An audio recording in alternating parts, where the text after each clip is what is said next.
Homeopathic doctor हैं, qualified doctor, quack ना हो, तो उसके पास कौन कौन से ऐसे टूल्स होंगे कि वो पता करेगा कि हाई ब्लड प्रेशर है? देखिए जी, जैसे कि ये नाम से आपने जाना जाता है कि साइलेंट किलर है, तो इसकी तशखीस भी जो कहते हैं ना, एक मायानाज होम्योपैथी डॉक्टर आंख से पहचान के बता देगा कि इस बंदे का ब्लड प्रेशर हाई है या इस बंदे का ब्लड प्रेशर लो है। इसमें लोगों को मतलब जो आंख से कैसे हाँ, पहचानेंगे, ये बताएं देखें ना इसकी डिटेल। इसकी जो प्रेजेंटेशन आएगी जब बंदा इसमें, सबसे पहले हम थोड़ा डिफरेंशिएट कर लेते हैं। हम यहाँ पे डिस्कस कर रहे हैं हाइपरटेंशन को, तो हम उसकी प्रेजेंटेशन देखते हैं। उसमें जब पेशेंट आएगा तो स्फेयर हेडिक होता है मोस्टली। जब ब्लड प्रेशर हाई होता है इसमें हेडिक रहता ही रहता है। इसमें ये भी थोड़ा खोल दें कि जो हेडिक आप बता रहे हैं ये पूरे हेड में है या नहीं, इसकी जो मखसूस? प्रेजेंटेशन है वो 3 से 4 किस्म की होती है। हाँ। एक में मरीज यह कहता है कि डॉक्टर साहब मेरा सर फट रहा है। किसी में अगर कहता है डॉक्टर साहब मुझे जैसे टीसें पा रही हैं, उसमें ये जो होता है, जो करोटिड आपकी आर्टरीज होती हैं, उसमें जब हाइपरटेंशन होता है तो वो पल्पेट करती हैं, उसमें स्टिकिंग पेन होती है और मरीज ऐसे लाते हैं जैसे मेरे सर पे हथौड़े लग रहे हैं। और अगर आपका टेंशन की वजह से सर में दर्द हो रहा है तो ये टेम्पोरल साइड में जो ये है इसमें आपको पेन बहुत ज़्यादा होती है, ठीक है। सही। और इसमें साथ नोजिया और वोमिटिंग हो सकती है। हाँ, सबसे बड़ी हाँ, इलाज। Nausea vomiting. और इसमें पेशेंट जो होता है रेस्टलेसनेस होता है, उसकी पानी की प्यास, किसी टाइम मुंह बहुत ज़्यादा खुश्क हो जाता है, पानी की प्यास बहुत ज़्यादा बढ़ जाती है, या पानी की प्यास बहुत ज़्यादा कम हो जाती है। दोनों सूरतों में आ सकता है। और अगर इसमें लो में आएगा तो मरीज को गुनूदगी होगी। सही। मरीज रेस्टलेस नहीं होगा, गुनूदगी में होगा, जहाँ बैठेगा लेटा रहेगा, सोया रहेगा, उसको होश भी नहीं होगी। और इसमें चेस्ट में पेन भी होता है। जब हाइपरटेंशन में पेशेंट आता है तो चेस्ट में पेन होता है, नोज ब्लीड कर सकती है इसकी।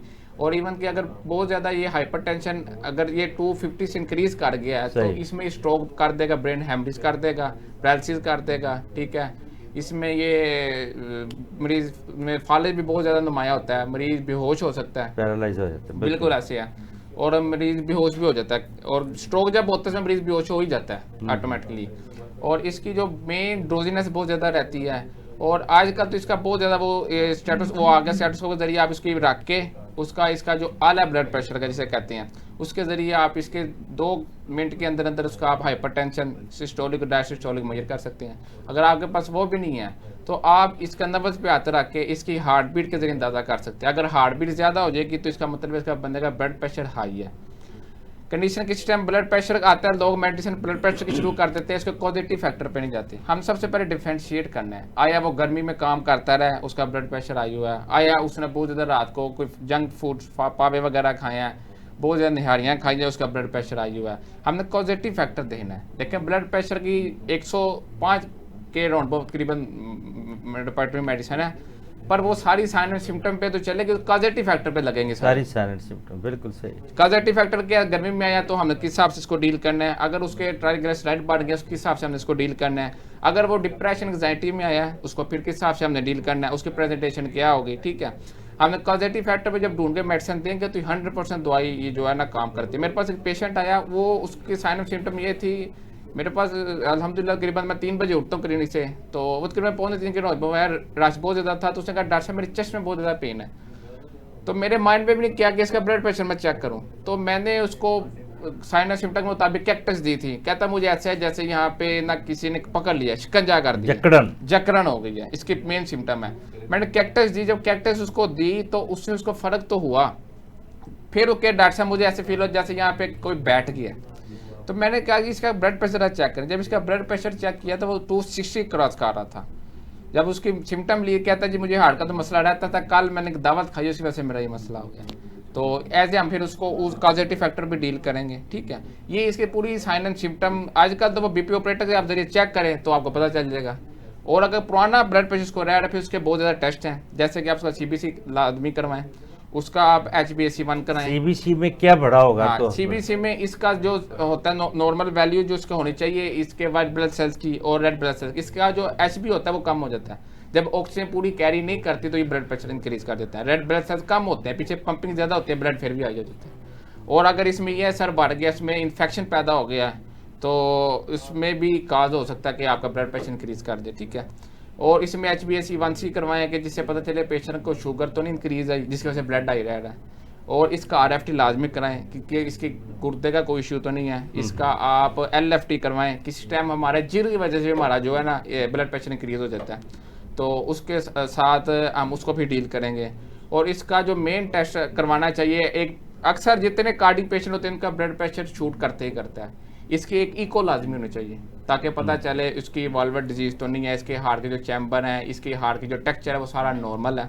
और ट्राइग्लिसराइड जो लिपिड प्रोफाइल होते हैं ये मेन रोल करते हैं। आप ये जो पाकिस्तान है इसमें जैसा फूड का खाना पीने का हमारा अंदाज है उसमें HB इसका जो मेन जो टेस्ट है वो लिपिड प्रोफाइल लाजमी करवाना चाहिए। और 100 में से 60-70 का लिपिड प्रोफाइल इंक्रीज होता है तो उनको ब्लड इंक्रीज हुआ था, ब्लड प्रेशर बना होता है। जब उसको हम टेस्ट मुकम्मल तशखीस के साथ जब इलाज करते हैं तो ये 100% कामयाब इलाज हो जाता है। ये वो हिसाब नहीं होता कि आपने सारी ज़िंदगी मेडिसिन खानी है, इसमें कुछ मखसूस वक्त के लिए जो डिजीज काजेटिव फैक्टर है उसको हम क्लियर करते हैं, ब्लड प्रेशर नॉर्मल आ जाता है बंदे का। आपने बड़ी अच्छी तरीके से बताई। मैं दोबारा फिर आपकी तरफ आऊँगा, लेकिन पहले मैं डॉक्टर साइमा इकबाल साहबा माशाल्लाह सीनियर डॉक्टर हैं, तो डॉक्टर साहब आप ये बता दें कि हाई ब्लड प्रेशर में कौन कौन सी एहतियातें करनी चाहिए? अगर हाई ब्लड प्रेशर है तो क्या करे वो? सबसे पहले वही बात आ जाती है, खाने में परहेज़ करना चाहिए। नहीं खाया ही ना खाना? नहीं खाना अगर हम खाते हैं तली हुई चीज़ें, ये ऐसे अगर हफ्ते में एक बार खाते हैं, रूटीन से नहीं खानी चाहिए। हफ्ते में एक बार खा लेने से तो कोई इतना फर्क नहीं पड़ता। पेशेंट मरीज है तो वो भी खा ले हफ्ते नहीं में? पेशेंट के लिए तो मना ही है ना, पेशेंट ने तो अच्छा। परहेज ही करना है, पेशेंट तो एहतियात करे इससे। यानी कि एक तो वो नमक बिल्कुल से, अपनी हाँ जो जी। दायमी पेशेंट है, हाँ। पुराने इमराज हाई ब्लड प्रेशर के मरीज हैं पुराने, तो वो हल्के मसाले और कम नमक वाला वो ये तो पीले परहेज ही चीजें खाना खा पड़ेगा। सकता है वो? नहीं अच्छा मेरे जैसा पेशेंट हो तो खा लेता है। अच्छा और साथ फिजिकल एक्टिविटी होनी चाहिए। अगर वो कुछ खा भी लेता है तो उसके लिए उसकी फिजिकल एक्टिविटी ऐसी होनी चाहिए कि उसके जो खाना है वो हजम हो जाए, ताकि उसमें उसको उसकी प्रॉब्लम ना हो जाए। और एक्सरसाइज करनी चाहिए, और मॉर्निंग और इवनिंग वॉक इसमें है कि बहुत ज़रूरी होती है।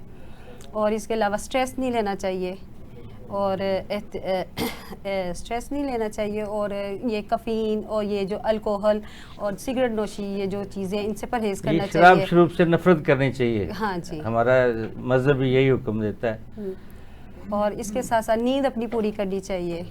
जब इंसान की नींद नहीं पूरी होगी तो वो आपको पता है वो गुस्से में ही रहेगा, उसकी नींद नहीं जो पूरी लोग होगी ये तो ब्लड कंप्यूटर पे प्रेशर। काम करते हैं सारा हाँ। दिन बैठे रहते हैं 12-12, 15-15 घंटे, उनको भी हाई ब्लड प्रेशर हो सकता है कि खाना खा के कोई एक्सरसाइज नहीं है, कोई वॉक नहीं है। उसी में फिजिकल एक्टिविटी होनी चाहिए ना, कि ये छोड़ के कहीं आना जाना और दूसरे मामला देखा करें।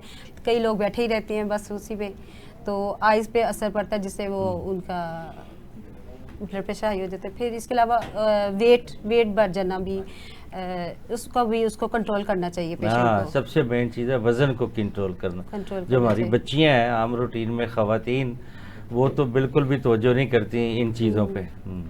उनके लिए यही है कि वो अपना ये एक्सरसाइज किया करें, फिर वो यानी कि मुख्तसरन ये खाना खा है के जो आपने जो हम खाए, बातें हाँ, बताई हैं कि जंक फूड से परहेज करें, परहेज करें।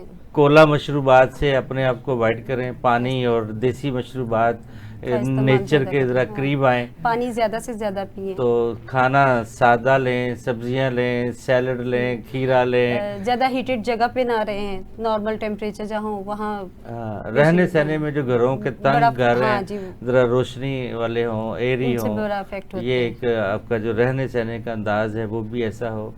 उसके बाद ये जो टेंशनें हैं इनसे टेंशन, अवॉइड स्ट्रेस, किया हाँ। जाए कि बार बार जो बाज़ लोग जानबूझ के लड़ाई पल्ले डालते हैं, छोटी छोटी बातों में छोटी टेंशन छोटी ले बातों लेते पे हैं, एग्रेसिव होते हैं, aggressive उनको भी होते हैं। कंट्रोल अपने आप को करें, मज़हब की तरफ आ जाएं, कोई नमाज की एहतमाम करें, नमाज़ों का, तो उसमें भी बैलेंस लाइफ में आता है।